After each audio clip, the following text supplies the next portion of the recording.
કોંગ્રેસના લીગલ સેલે ભાજપના આઈટી હેડ અને સિનિયર નેતા અમિત માલવિયા અને સિનિયર પત્રકાર અને રિપબ્લિક ભારતના માલિક અર્નબ ગોસ્વામીની સામે એફઆઈઆર નોંધાવી છે.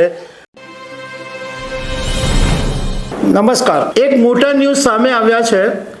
કોંગ્રેસ પાર્ટીએ ભાજપના નેતા અમિત માલવિયા અને જાણીતા સિનિયર પત્રકાર અર્નબ ગોસ્વામીની સામે એફઆઈઆર નોંધાવી છે અને માનહાનિનો દાવો કર્યો છે. કોંગ્રેસનો આરોપ છે કે કોંગ્રેસની છબી કરાવવા માટે ખોટા સમાચાર પ્રસારિત કરવામાં આવ્યા. અર્નબ ગોસ્વામીએ એક વિડીયોની અંદર એવો આરોપ લગાવ્યો હતો કે તુર્કીની અંદર કોંગ્રેસ પાર્ટીની ઓફિસ આવેલી છે.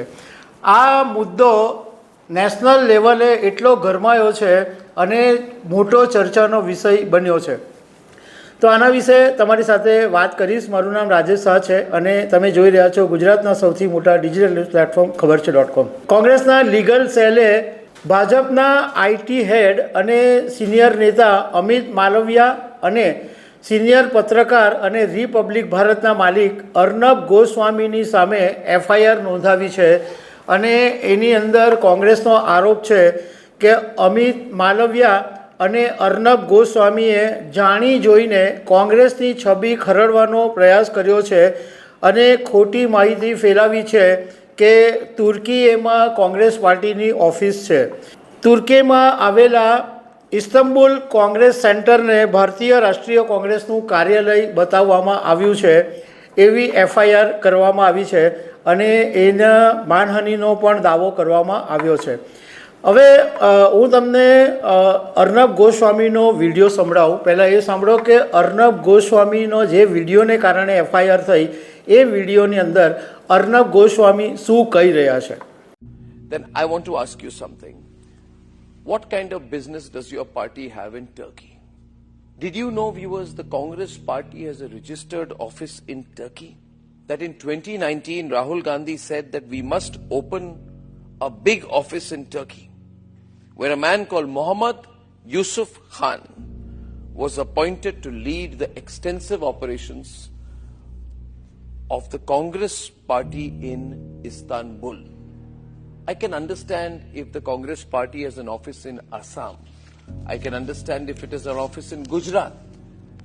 But ladies and gentlemen, Rahul Gandhi, Sonia Gandhi needs to tell us why they want to have an office in Turkey. Apparently, it is very important to build a large organization of the Congress party in Turkey. Because something about the Congress party is not right. Yesterday, they were asked a question about Turkey, and you should see the visuals when Jairam Ramesh and Pawan Khera keep passing the mic to each other. Then they push the mic to each other, then one of them tries to push the mic down because a question is asked to them that Turkey has fought with Pakistan against India. What is your view on Turkey?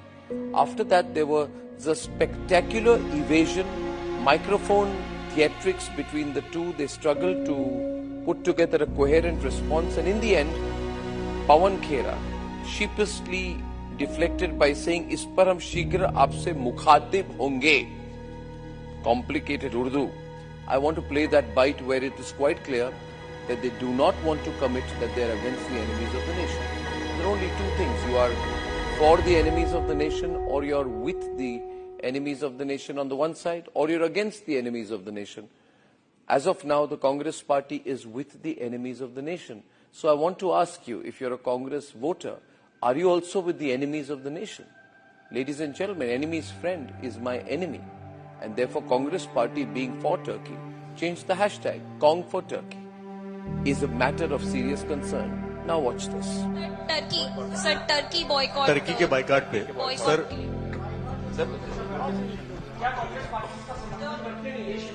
इस पर भी हम शीघ्र आपसे जरूर मुखातिब sir sir sir sir You see, viewers, there is a problem I have with the Congress party more than with even Pakistan and Turkey. These are enemy countries. But a party that is operating in India is openly with our enemies. They have an agreement with China. They are dependent and friendly towards Pakistan. They are non-committal on Turkey. What kind of a party is this? How much more will this party compromise our national interest? They are joining hands with Turkey when they know they have a biggest arms supplier to Pakistan. Turkish drones have been used.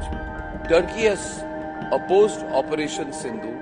And Erdogan says Muslims are being massacred in India. Erdogan has interfered in the Kashmir issue. And Turkey has always taken a pro-Pakistan line.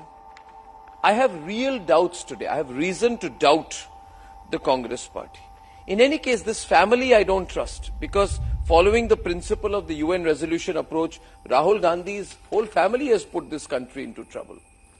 His great-grandfather and India's unfortunate first selected PM rushed to the United Nations over Kashmir, stretching the dispute for decades.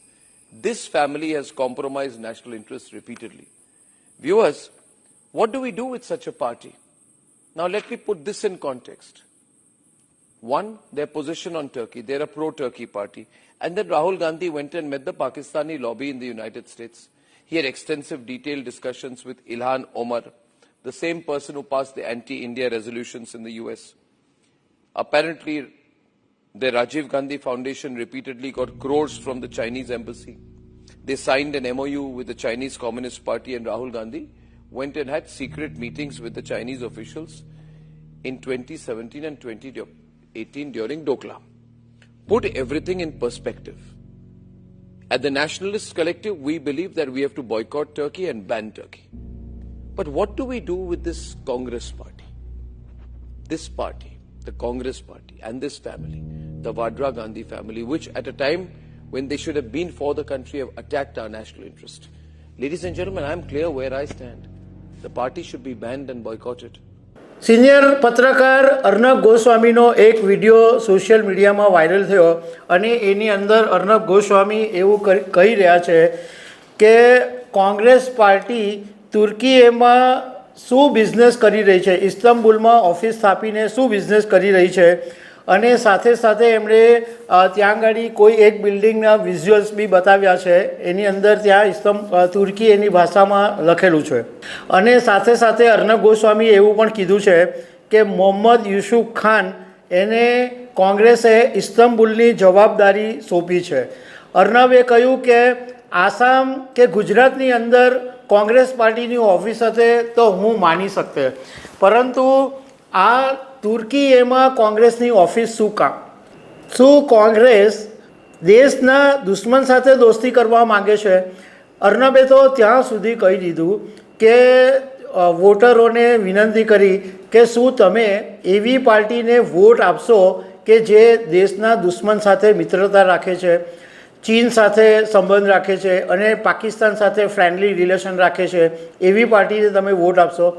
બીજું, અર્નબ ગોસ્વામીએ એક વિઝ્યુઅલ્સની અંદર એ પણ બતાવ્યું કે press કોન્ફરન્સની અંદર કોંગ્રેસ પાર્ટીના નેતા જયરામ રમેશ અને પવન ખેરા હતા અને એક પત્રકારે એવો સવાલ પૂછ્યો કે તુર્કીએનું જે બોયકોટ થઈ રહ્યું છે એમાં તમારું શું સ્ટેન્ડ છે? તો એ પત્રકાર પરિષદની અંદર જયરામ રમેશ પવન ખેરા તરફ માઇક મૂવ કરે છે અને પવન ખેરા જયરામ રમેશ તરફ માઇક મૂવ કરે. બંને જણા નેતાઓ આ સવાલનો જવાબ નથી આપતા અને છેલ્લે પવન ખેરા આખરે કંટાળીને એમ કહે છે કે અમે થોડા સમય પછી તમને મળીશું. મતલબમાં એનો જવાબ નહીં આપ્યો એવું આ અર્નબ ગોસ્વામીએ વિડીયોની અંદર વિઝ્યુઅલ્સમાં બતાવ્યું છે.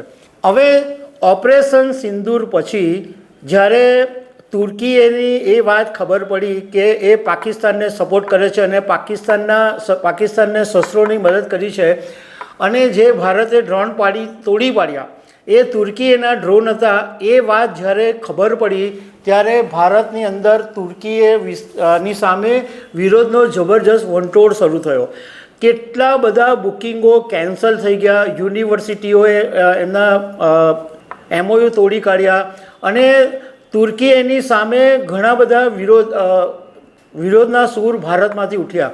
એરપોર્ટ ઉપર પણ જે અમુક કરાર હતા એ બી રદ કરી દેવામાં આવ્યા. મતલબમાં મોટા પાયે ભારતની અંદર તુર્કીએની સામે બોયકોટ શરૂ થયો.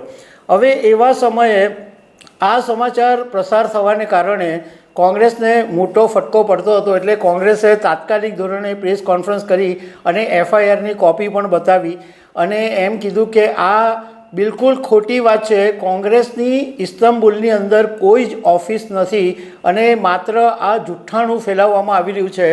અને સાથે સાથે એવી પણ માંગ કરવામાં આવી છે કે અમિત માલવિયા અને અર્નબ ગોસ્વામીની સામે કડકમાં કડક પગલાં લેવામાં આવે. કોંગ્રેસે જે એફઆઈઆર કરી છે એની અંદર એવું લખ્યું છે કે આ ઝુંબેશ એ માત્ર નૈતિક ભૂલ નથી, પરંતુ ઈરાદાપૂર્વકનું ગુનાહિત કાવતરું છે, જે જાહેર નુકસાન પહોંચાડવામાં, રાષ્ટ્રને અસ્થિર કરવામાં, પક્ષપાતી એજન્ડાને આગળ વધારવામાં અને પૂર્વ આયોજિત રીતે ચલાવવામાં આવ્યું છે. અને આરોપીઓ એટલે અમિત માલવિયા અને અર્નબ ગોસ્વામીએ તેમના જે પ્રભાવના હોદ્દો છે એનો દુરુપયોગ કર્યો છે એવી વાત એફઆઈઆરની અંદર કોંગ્રેસ પાર્ટીએ લખી છે.